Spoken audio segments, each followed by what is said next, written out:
Welcome to Sports Connection. I'm Darrin Joins, Williamson County Schools Athletic Director.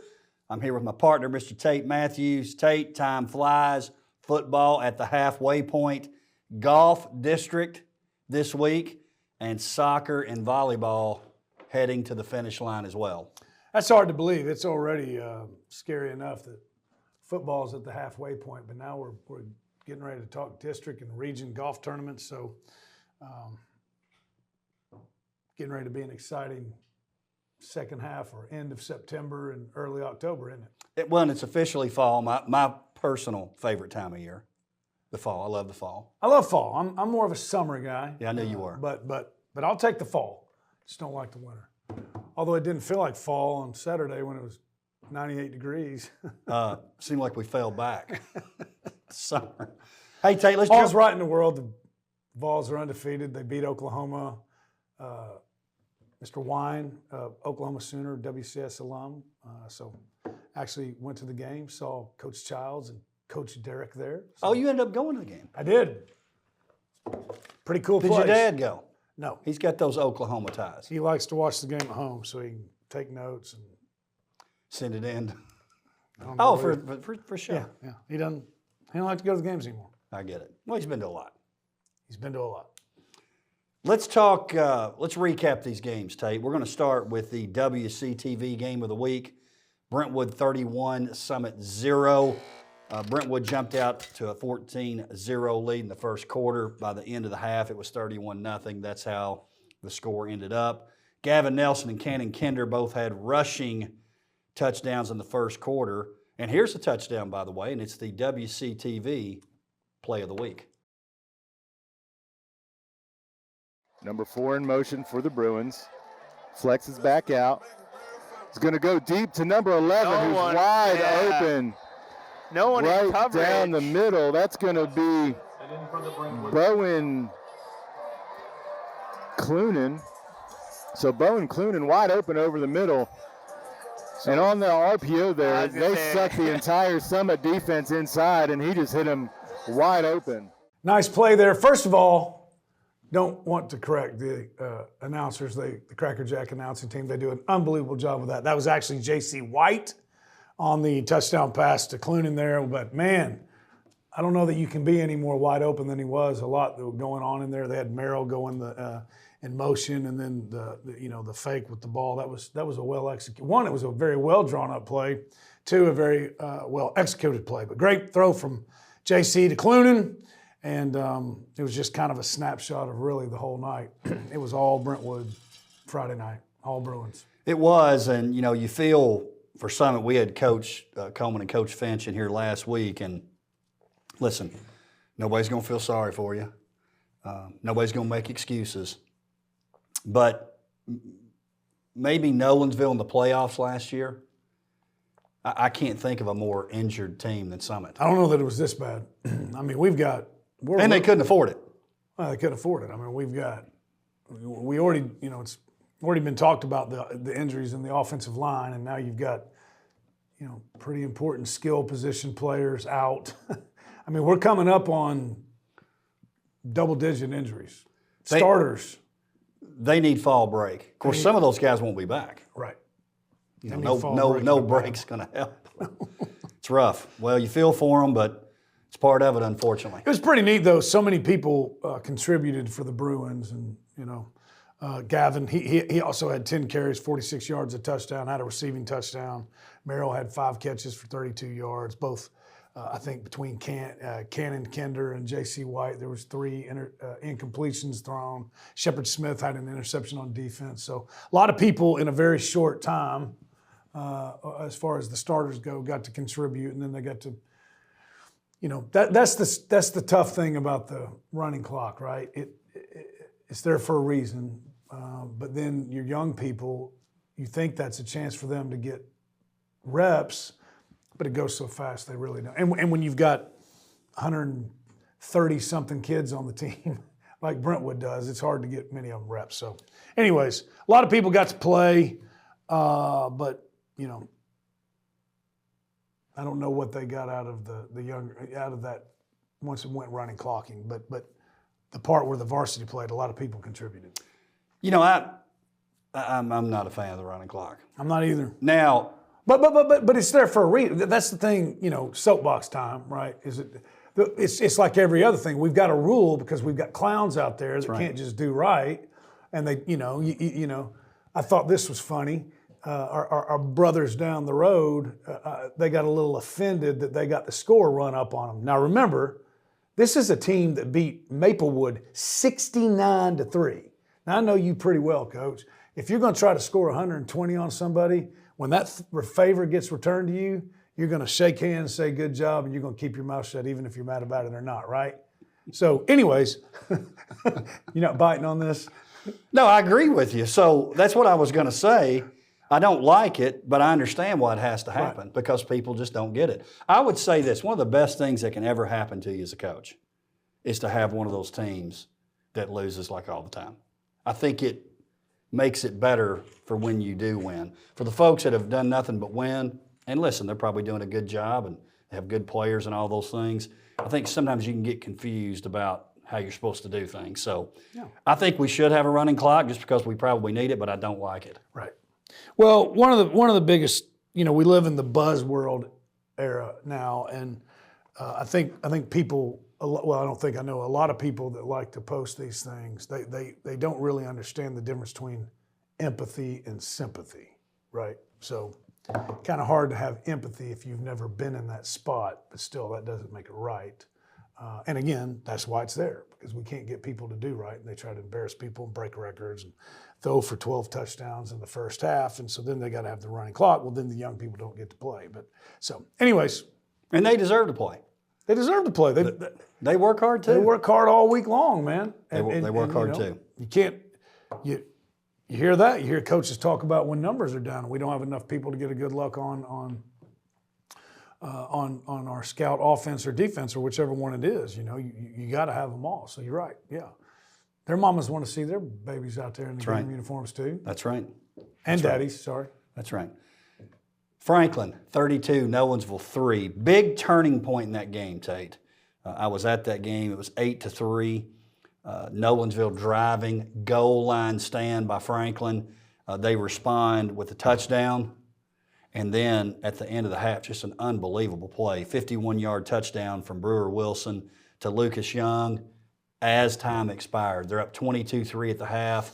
The way Nolensville's offense is built, at least playing Franklin, they weren't going to overcome that. And Brewer, man, what a game. We've said this a couple times about him. He had 3 touchdown passes, 3 different targets, Tate. Yeah. He's got weapons. He's got weapons, and we've talked a lot about Jackson, who did not get one the other night, but the Lucas Young and Sean Gacka. But I think we talked about the other day, I don't think Jack Flynn gets enough credit. I shouldn't say that. I know he does from the Admirals coaches and fans, but Jack Flynn's another weapon. They've got 4 legit weapons on offense, and obviously Brewer's playing at a very high level and playing. The thing you can just tell is he's playing with a lot of confidence. So you got to love that. And then we talked about it a little bit. Page, when you're as good as Page is this year, or Nolensville was a couple of years, they can overcome some of that, but. I think the Page Franklin score should have given everybody a kind of an idea of what was coming here, the difference between 6A and 5A. Well, Wilson didn't play. Yeah, and Wilson didn't even play. That's right. But the way they played defensively, so I had a lot of people pitch in. The thing I loved about it was I saw the 8-3. And I'm sitting there thinking, did they have another bad snap, another fire call like the end of the Centennial game in overtime? I'm thinking, man, 1, that's not good. 2, they're pretty good at that fire call. Maybe no, it was a called 2-point conversion, which I think is brilliant. Coach Atkins, he formerly a special teams coordinator, so he's got those things down. But man, pretty cool. That was not an accident. That was something they were looking for, and something that they had worked on, and they executed it. Gacka, I believe, ran it in. He's kind of he does a lot of things, but add 2-point specialist to his whole point being there's just some mojo going on with this football team right now, man, and it's pretty cool. And when the head coach believes in you and And you know, you were one. You work on that. Hey, if they do this, we're running a two. I don't care if it's the first score of the game. If they do this, we're running a 2-point conversion. And then you go and you convert it. Talk about confidence, man. These guys got some confidence. Jalen Spring, a rushing touchdown for Franklin. Nolensville's only score, 31 yards field goal in the second quarter, J.D. Kuhlman. Now, Nolensville entered the last 2 games, they'd outscored opponents 80-0, obviously a lot lesser opponent than Franklin. Now, here's the biggest takeaway from this game. So, Colton Addison. Coach Addison. He's an assistant coach out at Franklin High School, big fan of the show. Watches the show with Dr. Defense and a couple other coaches each week. But this new segment, Coach Addison's for you. We're calling it the Educate the Viewership segment. Here's an email I received. Coach Joints. Asked Tate if beating Smyrna by 32 qualifies as a boat race. That was referring to Ravenwood. Then does beating Nolensville by 29 qualify? Myself, Coach Webb, and a couple of the other coaches watch the show every Wednesday during lunch. Obviously not during class. Lunch. During lunch. Free time. So, Mr. Mathews, take it away. Again, this new segment, Educating the Viewership. First of all, Coach Addison, we appreciate you watching and being a loyal viewer of the show, along with Coach Webb and the others. And thank you for the email. We love when that happens. So, Coach Joins and I got together and decided, Coach Joins, if you'll watch the credits at the end, it says executive producer Darrin Joins. So the executive producer said, we need to have an Educating the Viewership. And so our first Educating the Viewership segment is Boat Race City 101. So I'm glad you asked the question, Coach Addison, on Smyrna 32 Ravenwood victory and then 29 Franklin over Nolensville. So there are, believe it or not, some criteria for Boat Race City. So Boat Race City 101. Number 1, there will be no Wilco on Wilco crime. Won't be bribed into it, won't be bullied into it. There is no Wilco on Wilco crime. Don't ask. In other words, 29 points over Nolensville, while nice, is not a boat race because that's Wilco on Wilco.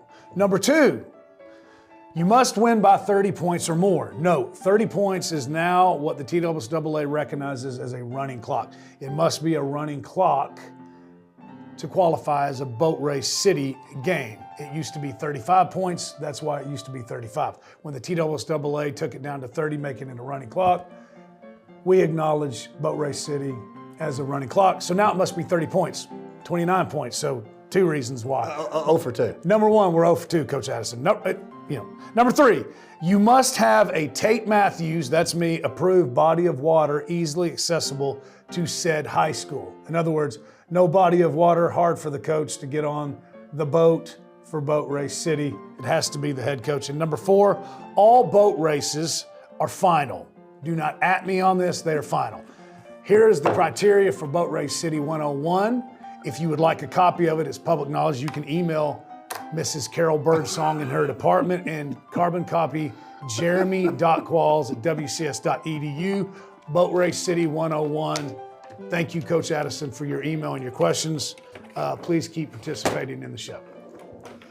No, that was great. Thank you. Coach Addison, thank you again for watching. Thank you for really creating this new segment. I got a feeling we're going to start having some more questions. Love the questions from the viewership. Tate, let's move on. Centennial, Springfield, what a game. Now, I will admit, I was, even though I don't think I gave it away, I was this close to picking Springfield. I'm glad I didn't, and I'm glad Centennial won. But that was a great ball game. A late win for the Cougars. Riley Turner hits Kenai Johnson for a 10-yard touchdown with 26 seconds remaining for the hard-fought road win. And here's, something I thought when that happened. And by the way, our man Jamal Stewart was the Titans Coach of the Week. I thought was really cool. The tweet, the X post. It was nice. Looked great. It did. Had the backdrop. Much like this. Much like this. Here's what I was thinking when that happened. That's what winning programs do. It's a hard-fought game. You go down 3-0.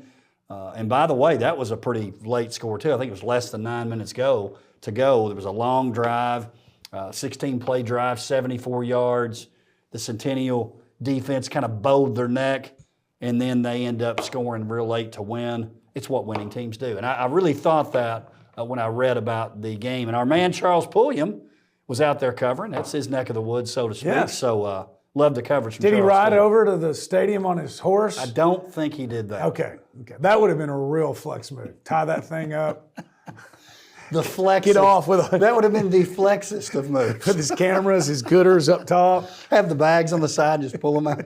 Been fantastic. Whoa, boy, whoa! It's what winning teams do, and it's also what tough teams do. Yeah. This team's tough. Springfield, Coach Wilson, we've talked about it. We think he does as good of a job as anybody in that division, and his teams always get better. They're always tough. They're always physical. So I think this is a win and a game that will really, really pay dividends for Centennial down the road. This was a tough, hard-fought game. They had to just grind through it for 4 quarters, and I think it'll make them better. But here's the deal: the number one thing is 7-3. Good win against a tough football team that's well coached. Had to come back and win it at the end. Big-time players make big-time plays. I guarantee you, I think Riley Turner talked about it in Pulliam's article. I don't care if everybody in the stadium knew who I was throwing it to. I wanted them to know we were going to Kenai Johnson. My guess is Coach Stewart told whoever, or maybe it was him calling it, hey, our guy's better than their guy, throw it to Kenai. I guarantee you that's how that happened. And he made a play. It's awesome. Riley made a great thing. But here's the bottom line. And this has been a problem, but 13 penalties for 101 yards. Coach Stewart. We got to fix that. He doesn't have a problem with us saying it. If you don't have that, it's not a 7-3 ball game. Got to fix that. And it has to be fixed because that won't cut it against the team over on Arno Road. It just won't. Aiden Wright sealed the game with his 4th sack of the year on 4th and 4. That's pretty cool. Or 4th down, 4 seconds remaining. That's 4th sack, 4th down, 4 seconds remaining. Now, again, I feel like we need to mention Coach Addison here. We've got a trifecta of boat races coming up. We're going to start with this one. Fairview 43, Cheatham County 0. Fairview moves to 2-0 in region play. John Barrick, another nice game from the sophomore quarterback, 8 for 12, 85 yards, 2 touchdowns, 1 to Brody Miller, 1 to Maxwell Arnold. Trayvon Murray, again, he's always producing. 7 carries, 44 yards, 3 touchdowns. That's efficient. And then Caden Lee also had a rushing touchdown, Mr. Mathews. Very nice night for the Yellow Jackets. Boat Race City. Coach Addison won. Is Cheatham County and Wilco? No. Did we win by 30 or more points? Yes. Boat Race City. If you've been watching the show long, we know Coach Hughes likes to get on that Tennessee River. He likes to put that Sea Ray down and just cruise on down the river. He was probably bumping. I think Coach Hughes probably a little bit of a Leonard Skinner guy, probably a little Sweet Home Alabama going down the road, but it was a nice night. Great job for the Yellow Jackets. We've talked about it. The only good thing that ever came out of Cheatham County was Stratton's Restaurant, and now they closed that about 15 years ago, so not a whole lot to talk about there. Thanks for playing the Cheatham County Cubs. Also, there's a great story about former basketball coach Al Cooper putting on the Cubs suit. That's for another show. Those are the only 2 good things that ever came out of there. Coach Webb, since we were talking about him, when he's not teaching weights in PE, he moonlights as a math teacher every once in a while. And so Coach Webb would be glad to know 7 carries, 44 yards, and 3 touchdowns by Trayvon Murray. That's almost 50% of the time he touched the ball. It was a touchdown. Pretty good. They're getting better. Boat race number 2. And I love that we talked about it. John Barrett got thrown into the fire, and you can tell he's getting better and better. He's playing well. Yeah, he's playing well. Boat race number 2. Page 42, Coffee County 0, 5-0, still unscored on for the season are the Patriots. They only gave up 71 yards, 45 rushing, 16 passing. Let's talk about this night for our man, Hasdog, Eric Hazard. What a game. A sack. L's up, baby. I love Hazard. 2 batted balls. He had an interception for a touchdown, and then, what else did he do? Hey, it's the end of the first half. We need to throw a Hail Mary. Throw it up to Eric. What's he do? 45-yard touchdown reception. And I can't wait till the playoffs because you're going to see that dude in a lot of different positions, offense and defense. A lot of different positions, and he's a guy who can affect the ball, the game on both sides of the ball. One, Coffee County's a good football team. I know you're laughing. They're a good football team. Did they win the teapot or the coffee pot against Tullahoma? Tullahoma, that's right. Did they win that game? Yeah. Okay. That's a big win for them. They're a good football team. They can move the football. They can run the football. 0 points. They can't run the football against Page. So 71 yards of total offense and only 45 rushing. Some of those people that Coffee County's beaten this year, they've had 250 plus, almost 300. So just another example of how good this defense really is. Hazard, I love it, showing off the wheels, the athleticism. What do you think he was more excited about, the interception return for a touchdown or the 45-yard touchdown reception? The reception. I think so too. Just because he doesn't get to show that much. But watch out. He's going to start thinking he's going to be asking Coach Rathbone, can he change his number to 87, thinking he's Travis Kelce or something. Still a defensive player. He is, but you know what? When you look at him, I think college tight end. Oh, he could be, yeah. Obviously, I mean. Yeah. Look what he's doing there. Jake Rathbone, 7 tackles, 4 for a loss. Knight Wilson, 6 tackles and an interception. Colt Brown, 2 rushing touchdowns. Boat race number 3. Ravenwood 48 at Overton 0. This one was over early. It was 41-0 at the half. Rushing touchdowns from Davis Dallin. He had 2. Caden Pace had 1. Maverick Chance had 1. Femi Babalola, touchdown pass to Max Kemple for 53 yards. And oh, by the way, the defense and the special teams sort of came through too, Tate Mathews. Oh, without a doubt. And couple of things that were really nice on this. You mentioned Dallin, Pace, Maverick. They're all getting a rushing touchdown. Femi, hadn't seen Max Kemple in a couple of weeks get a touchdown. Glad to see him back getting in the end zone. By the way, Femi saw on X, Twitter, Boston College offer. Congratulations, Femi. That's very cool. And then the defense played really, really well. Is the football team going to wear those old school gray New Balance? They're going to New Balance. It's going to be. I used to like those old school gray ones. You know what I'm saying? Oh yeah, those. Coach Wild wears them. Or he used to. Yeah. I just didn't know if the football team was going to do that. On the bus to and from the game. I don't know if they'll wear them. Sorry, go. But defensively, not only did Pollard have the pick 6, he also blocked the punt, and then he recovered a blocked punt for a. He was the fumble recovery on another block punt. So talk about special teams. I don't know if the Titans do a special teams player of the week. Jalen Pollard is definitely ought to win it for this week. And Smitherman had the one for the touchdown.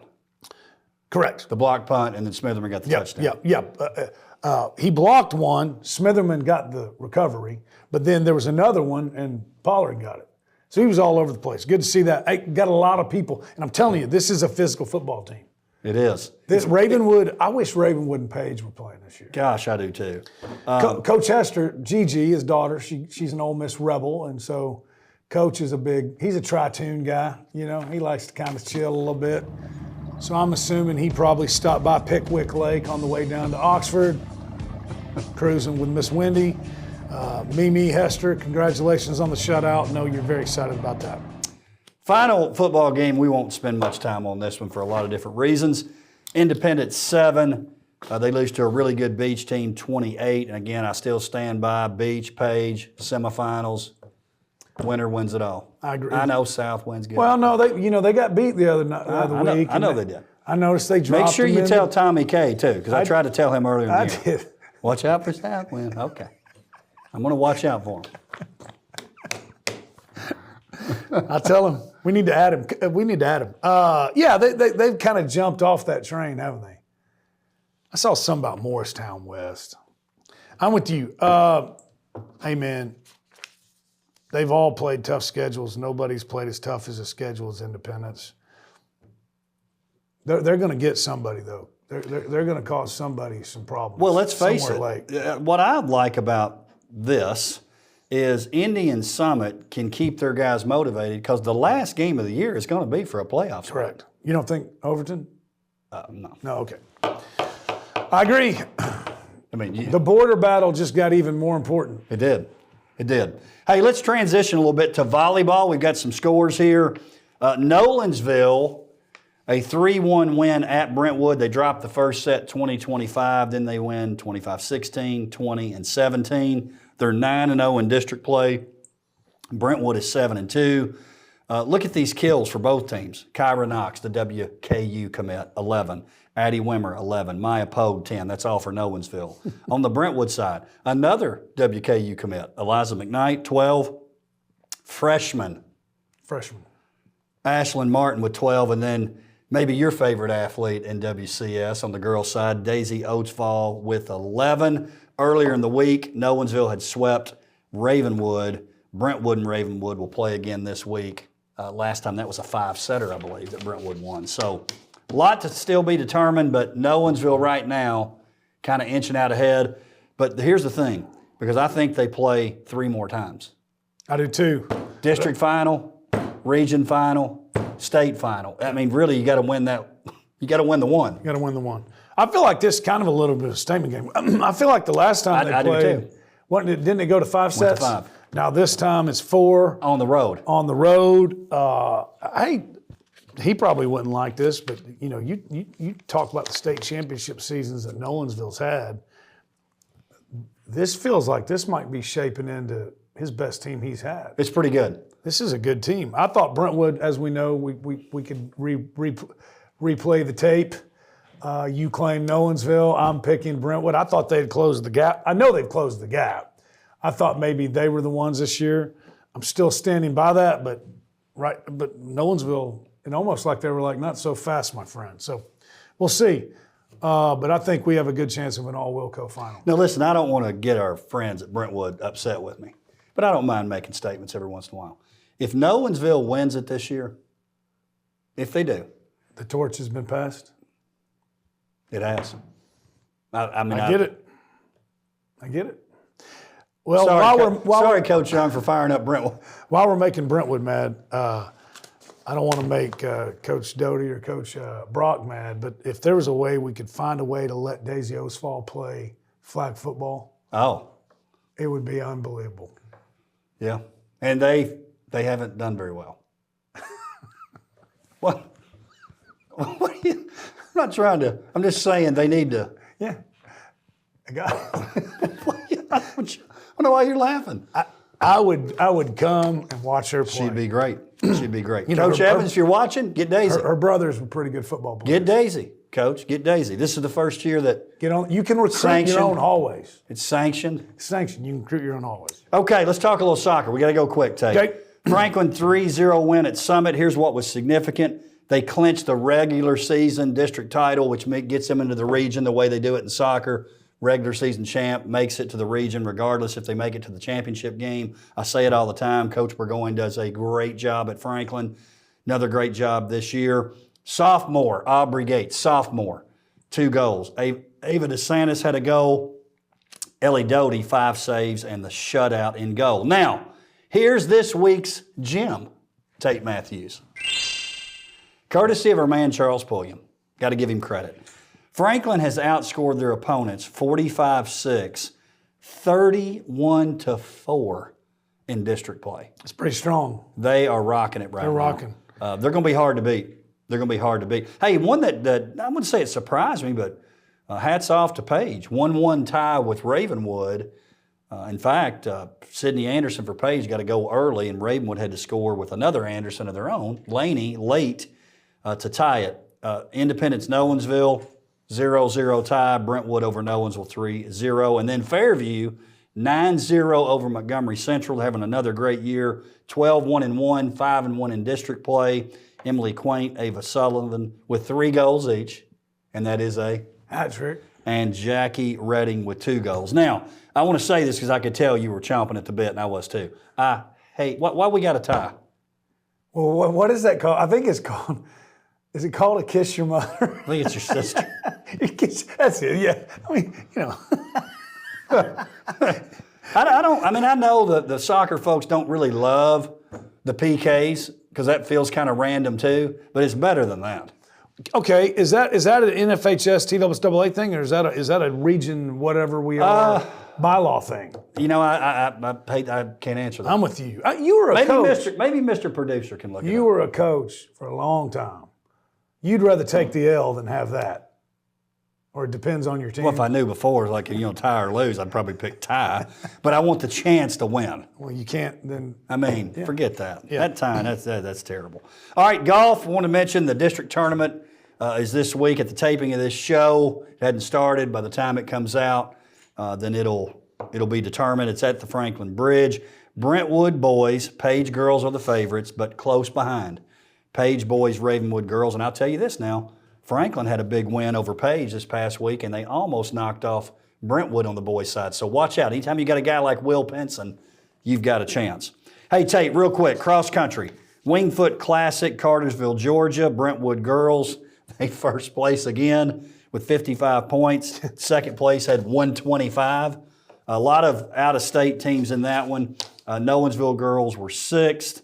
Individually, Lauren Banavac third, Lydia Cromwell 10th. Lydia Banavac 11th, Rachel Halls 19th. That's Brentwood. Larkin Johnson from Centennials 12th. Brentwood boys 18th, but don't fret. They had a little different lineup. They didn't take this. They didn't do what they knew. So I like when they do that, actually. I do too. Keller Vaughn was there. He finished 20th. And Centennials, Michael Eschen 21st. Pick'em's time, Tate. Let's go. Listen, now this year it's been tight. We all go undefeated last week. The two of us, Dr. Qualls, the fans, all 7-0. Standings stay where they're at. 32-5 for us. Dr. Qualls fans are 31. Fans are getting better, by the way. They're not always picking. I've noticed they don't always pick us. And by the way, competitors. If you want to keep participating, go to @WCSCO Athletics on X. Make sure you're doing that. Tate, let's jump right in. I'm going to pick first this week, if you don't mind. No problem. Brentwood at Overton. Brentwood by as many as they want. Vinny? I mean, it'll be bad. But they'll do a good job of being good sportsmen and not totally running it up. Kind of like Ravenwood just did. Ravenwood was up 41-0 at the half, only scored 7 more. Agreed. The Brew wins, get the win. It'll be a running clock. We'll be talking about that, and they'll get their starters out at least by halftime. Get to play the young guys, but it's going to be a 35-41, something like that, to 0 win. Your pick on this one, Nolensville Centennial at Nolensville. It's a big region game. They're both 1-0. Last year, Centennial wins this game 17-14. It's game day. Tate, I went out to Nolensville earlier in the week, and they are juiced up. Can't wait for it. They're great. I think the last, if I had to rank the last few years, a collective body of game days, it's Nolensville and Page. Well, I agree. Ravenwood used to be the standard. Nolensville for game days now is the standard. They just are. It's something. Their crowd is unbelievable. Their student body is unbelievable, and then what they've got going on with that band, man. Do they have a name yet? If they don't, they need one. You know, the best. Pride of the Southland, $1 Million band. Right, I agree. The best halftime show of any high school band. I like that. That's good. And Centennial, I think everybody thinks Centennial because they're better. But I think Centennial was better than Nolensville last year, and this game was 17-14 last year. So that being said, I just don't think Nolensville has enough firepower this year. I think Centennial does. I think Centennial will, like we said, be better for the Springfield game they were in. I'm going with the Cougars. I agree. I'm going Centennial. My pick. Fairview 3-2 versus Creekwood 4-1. This was a game Fairview won 24-7 last year. Listen, I hate to do this, but you can't win a championship without taking some risk. I'm confident you're going to pick Fairview. Again, I hate to do it. I'm picking Creekwood. And I hope I'm wrong. Something tells me you've been on Coach T and you've been looking at scores and things like that. You saw that Creekwood win over Dixon County, and so that's starting to play tricks on your mind a little bit. That's what I'm thinking. I don't know. I can't prove it, but that's what I'm thinking. I'm glad you picked Creekwood because you're right. I am going to pick Fairview. And now we can have a little bit of separation here, and I'm going to take a one-game lead because I think if Fairview and Creekwood had played week 2, Fairview gets beat. They've figured out what, the changes they've had to make. They're playing better. It's close, maybe 3 points, but I'm going with the Yellow Jackets. Franklin, 3-2, 1-0 in the league, hosting Summit, 1-4, 0-1 in the league. Franklin, they win this, they're in the playoffs. They've got bigger goals than that right now. I think at the beginning of the year they would have said, hey, let's get in the playoffs. Now they're thinking positioning. Hey, still got a chance to win the whole thing in terms of the region in their minds. I thought this one, before the year started, would be like one of the matchups. Injuries for Summit's going to make it tough. Who you got in this one? Does that mean you're picking Franklin? Well, it's your pick first. Oh, it's my first. Okay, yeah. Same, yes, man. There's a lot of reasons why. But I'm going with the Admirals. I just really like the way they're playing right now.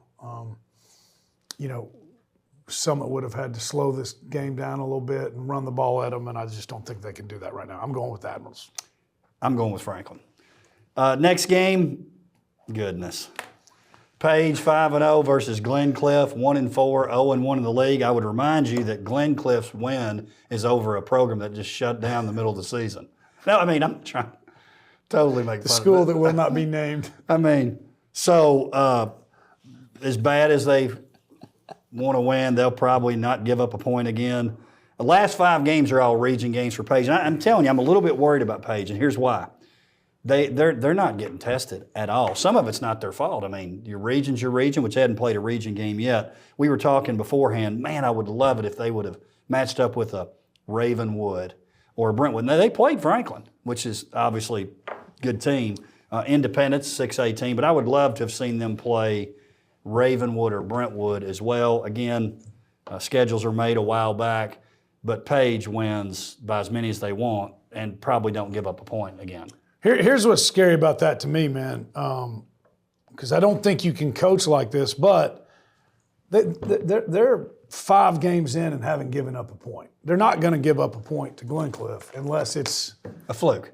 Yeah. Or the subs. Or like the freshmen, so, man, I think you kind of want to preserve that, don't you? Like, I think I would want to. I don't want to get anybody hurt. I don't want to embarrass them, but also don't want to give up. I don't want it's going to happen somewhere, but I don't want it to happen against them. So, anyways, that's going to be interesting to see. That's Coach Rathbone's decision to make, but Page goes to 6-0 on the year. Page. Ravenwood hosting Independence, 5-0 versus 0-5. Second region game for both teams. It's homecoming for Ravenwood. Your pick, Tate Mathews. I'm going with the Raptors. Raptors. There's just too much firepower, too much senior leadership, just too much. Raptors. They're too good right now. Yep. And listen, I feel bad for Coach Stidham. I think he's a great coach, wonderful guy. Their day's coming. Maybe it's not this year, but their day's coming, and I'm looking forward to when that happens. He will handle success just the way he has handled these difficult times. It's been difficult for them. It's difficult, and I'm glad he's the man in the ship because it would not be easy to go through. And he's a guy who's, he's been there, he's done it. He started off South Gibson, started him from day one, and I always like to listen to the way other coaches talk about the head coach, and when you hear the Will Hesters, the Brian Colemans, no doubt, the Clint Finches, and out of Kevin Creasy from Oakland. When you hear them talk about Coach Stidham, that speaks volumes to me. He's very well respected in the coaching community. And week 10, they've got a game to get to week 11. It's going to be awesome. It is. Yeah. So that'll be good too. It just won't be awesome this Friday. No, it won't be quite as awesome this Friday. Hey, Tate, as always, appreciate it. Again, shout out to Coach Addison. Thanks, Coach Addison. Starting the new segment for us. I'm sure we'll have that one come back. I forgot to tell you, bumped into Luke Thompson's parents. Oh. They watched the show as well. Oh, great. So shout out to the Thompsons. Shout out to the Thompsons. Appreciate your support. Tate, see you next week. Yes, sir. It's going to be fun. Thank you for joining us for Sports Connection. We'll see you next time.